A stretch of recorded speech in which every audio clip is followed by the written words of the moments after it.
પૂછી લે તારા કપૂતને. બસ કરે ભાઈ, પેલા મને એ કે આવા બધા તને સાચા ને ખોટા સમાચાર આપવા વાળું છે કોણ? હે, હું તમારી જેમ નમખરામ નથી કે કોઈની પીઠ પાછળ ઘા કરું. મારા હિતેચ્છુઓ પણ છે આ દુનિયામાં. બસ આ પીઠ પાછળ ઘા હું નથી કરતો. આ જ્યારે ધંધામાં આપણે ફૂટ પડે ને ત્યારે પીઠ પાછળ ઘા તે કર્યો છે.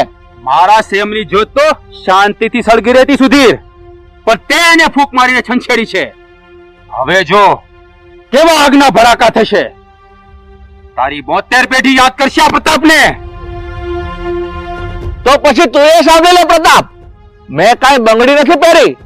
આ ઈંટનો જવાબ પથ્થરથી આપતા આવડે છે મને. એ કેટલી વખત કીધું તને કે આવી રીતે અમારા રસ્તામાં આવીને ઊભું નહીં જવાનું? અને તને શું લાગે છે? હે, હા પ્રતાપ એમ કરીશ એટલે અમે ડરી જઈશું? ચાલ નીકળ. અને આ જળ બુદ્ધિ નો લાગે છે. 2 વખત 3 વખત સમજાવ્યો એમ છતાંય સમજતો નથી. ચાલો હવે આની આરે લમડા નથી લેવા. થુ! એડિયા ઢોર જેવી હાલત ના કરી દઉં ને તો કહેજે મને. હા, ચરવાને પણ લાયક નહીં રહેવા દઉં. અરે તારે જ્યાં ખૂટા ખોડવા હોય ને ત્યાં ખોડી દેજે. ચાલો, ડ્રાઈવર રાહ જોવે છે.